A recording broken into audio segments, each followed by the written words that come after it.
Hello, welcome to AnAuraChicBeauty channel. So Valentine's Day is coming up real soon, and whether you have someone to celebrate that day or you're sort of anti-Valentine's, I still thought it would be fun to do a Valentine's inspired look. And so, with the colors, usually you would use, red, pink, white, things like that.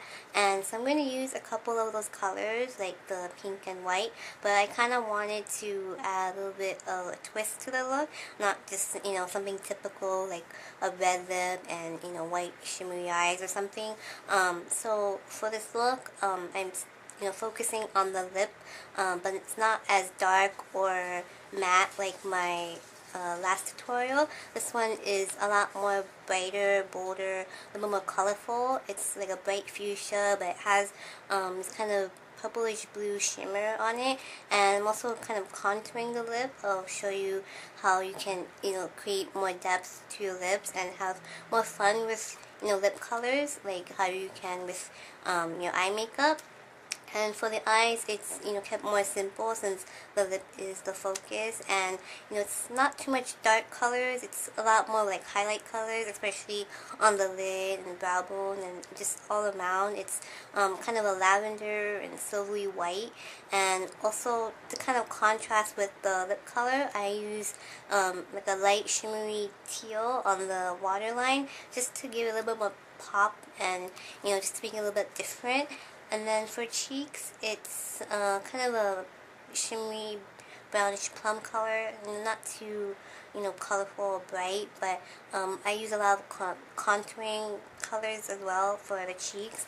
And yeah, that's basically it for the look, so let's get started. So to prepare my skin, I'm using the same products that I used in my last video, but I'm changing my moisturizer, and I've been trying something new. It's by Amore Pacific, and it's their Moisture Bound Vitalizing Complex, and I got this from Sephora Beauty Insider. When you collect like a lot of points as you shop, you can use those points to get free deluxe size sample of various products. And so I got this, and I've been using it for a couple weeks, and I actually really like it. It's really light, it doesn't feel heavy, it's for normal to dry skin types. And what's special about this moisturizer is they use all different kinds of botanicals from Asia, like bamboo, red ginseng, things like that. And it's mineral rich, and it has an 8-hour time release moisture. So I guess during those 8 hours it releases the it moisturizes your skin really well. And I actually really like the smell of this moisturizer. It's sort of perfumey, like kind of flowery, but it's not strong at all, but it's just a really nice, I don't know, fresh smell. Unfortunately, this to buy it, it's like $100, which is really expensive, so I don't know if I would, actually go and, buy this product, even though I really like it. So, but this sample size is, really good to try out, and, hopefully it'll last me for a while. And, yeah, so I've been using that, and so everything else, again, is the same, and you can check out my blog to see a full list of all the products that I used. Then for my eyeshadow base, I'm using M.A.C Painterly Paint Pot and a fluffy synthetic brush. This is M.A.C 217.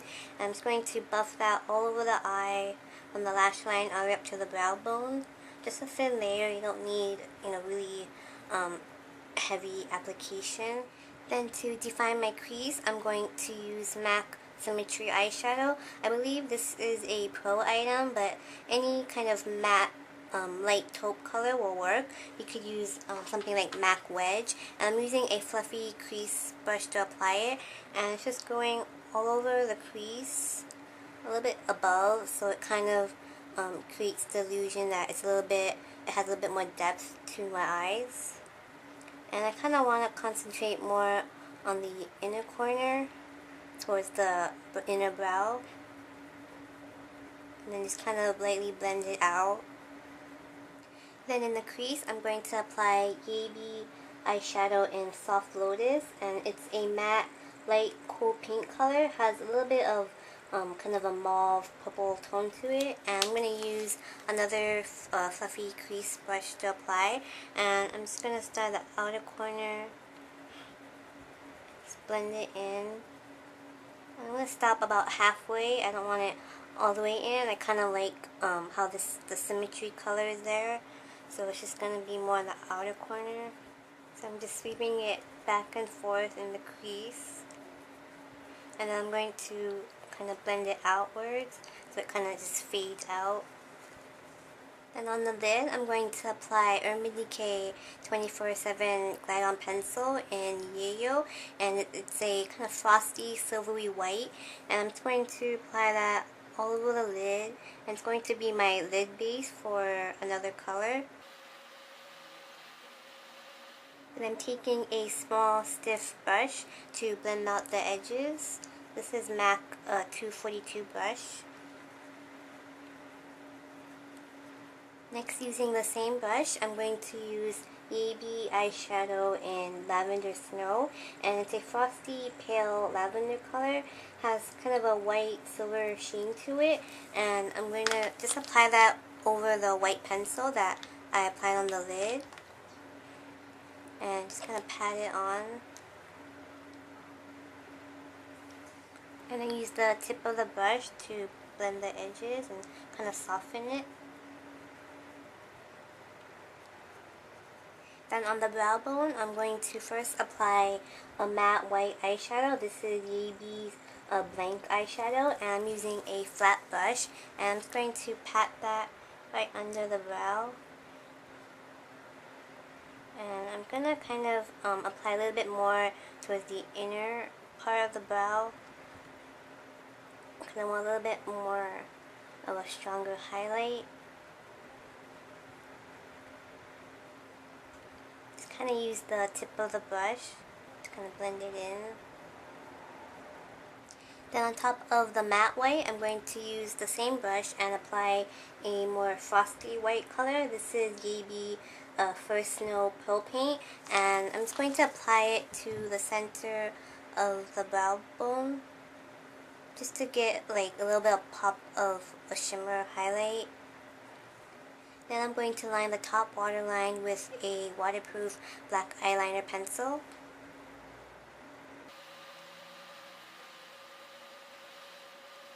Then for the top lash line, I'm going to apply a black gel liner. This is M.A.C Black Track Fluid Line, and I'm going to apply it with a new brush. This is by Sephora. It's the number 23 angled eyeliner brush, and usually when you think of an angled eyeliner brush, you think something like this, where it's, you know, flat, kind of wide, but the tip is angled.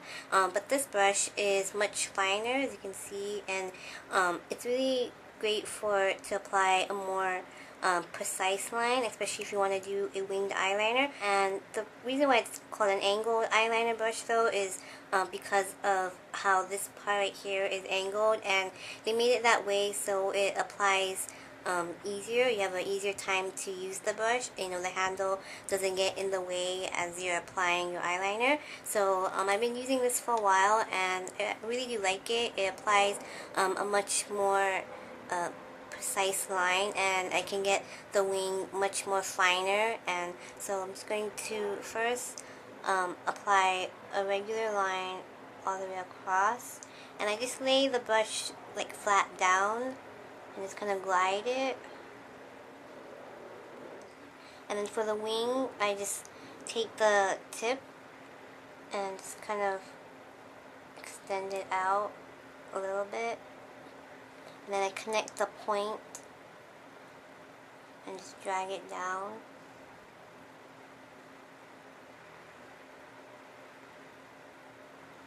And there you have your, winged eyeliner.